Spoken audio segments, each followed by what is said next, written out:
Everybody, welcome back to the channel. It is January the 12th, 2019, and the picture that you see here is of a fellow YouTuber who goes by the name of Dominic Nati of the Dominic Nati Show.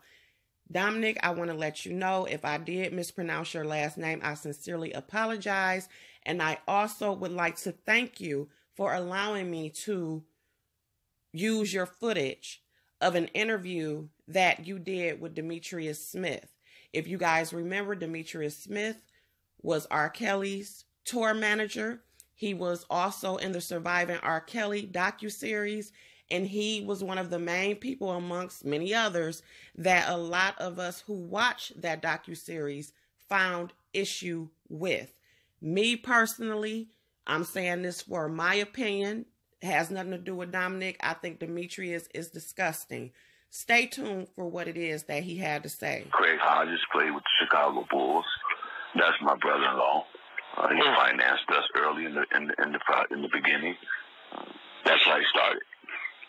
After Lee, I left. After Lee, so that was 85 to 95. You were with him. 85 to 95, exactly.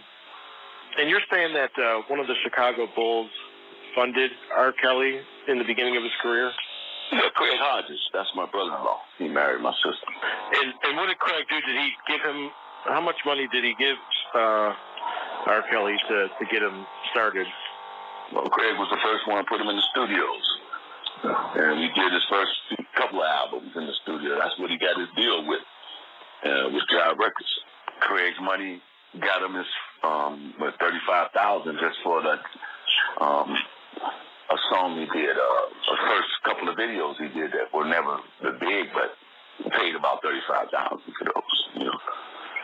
And so Craig put up that money? Yeah. Well, Craig, my sister did, which is Craig's money. Did R. Kelly ever pay them back? No. No. Robert hasn't been good to people that have been good to him, man. And how old was Aaliyah when her and R. Kelly started having a sexual relationship or physical relationship? Well, again, I've never seen that. Never seen it? Never. We used to go out. We used to hang out. We'd go to the movies. Her parents were with us. Well, her mom would be with us. And they would come out at nights and go to the studio, and they would never hang out. If things went on, we didn't see him. Robert was very private with Aaliyah. He was very protective of Aaliyah. And Robert's that way with a lot of his girls. He don't want nobody around him. And the girls go along with that. He says stay in the room for the night. That's what they do. And that's a grown woman. And even if they're 15, 16, who parents would not miss their children? So we didn't look at them, the girls like that, because they weren't kids. They were young adults. Back in those days, we didn't look at their ages. I mean, you could stay out all night. If you're 15, wow. Now, in your opinion, he's been accused of running a sex cult. Have you ever seen anything that would make those allegations true? Nah. No, here's a guy that has money that is just got girls that they're young, man, and they're young, and he keeps them private.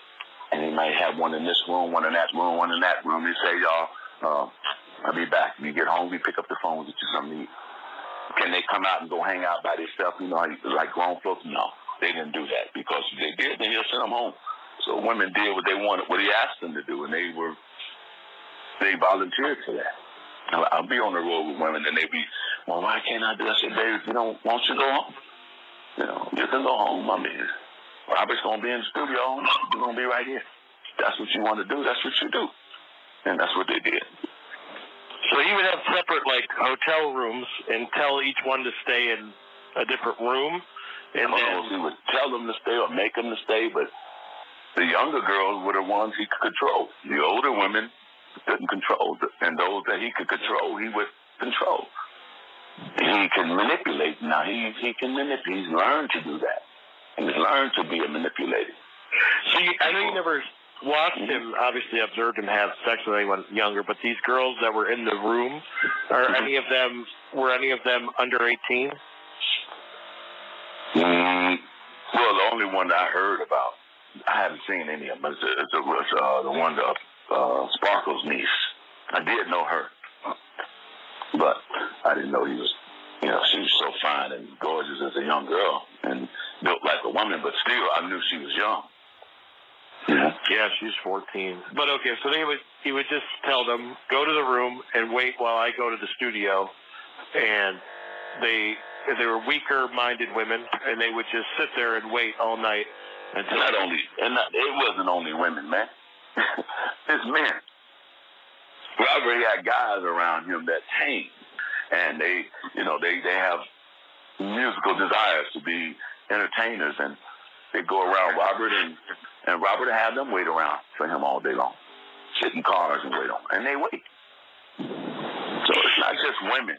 You see, Robert got guys that out there that he's changed the course of their lives, believing that he's going to do something for them, and that's what they do. Now, did you believe that he had sex with men as well? He got some freaky ways, I believe. He showed his ass to me, and I turned it down, but I thought he was playing. But as you look up and see shit now, he wasn't playing. Did he expose himself to you? Oh, yeah, he did. He exposed himself to me. So how did that happen? Early 90s. This was in the early 90s. And he just got signed with Jive. We were down at the Empire Hotel, and it was just me and him. And this particular day, we went out, and I went out and met two girls, brought them up, kicked it with them. And after they left, we had split rooms, joining rooms. And after the girls left, Rob came in my room, butt naked. I'm like, man, what are you doing, man? He walked over to the mirror and leaned over and said, man, you want some of that? You know you want it. And, I took it as a joke. And I took it as a joke, and I got up and said, man, you little freak, man, I'm going to get that. And I walked up behind him, he didn't move, and I just said, get your ass out of here. And, left it at that. Nothing ever came of that. And I go back over the years, I think today to myself, had I stuck him back then, I'd probably be with him.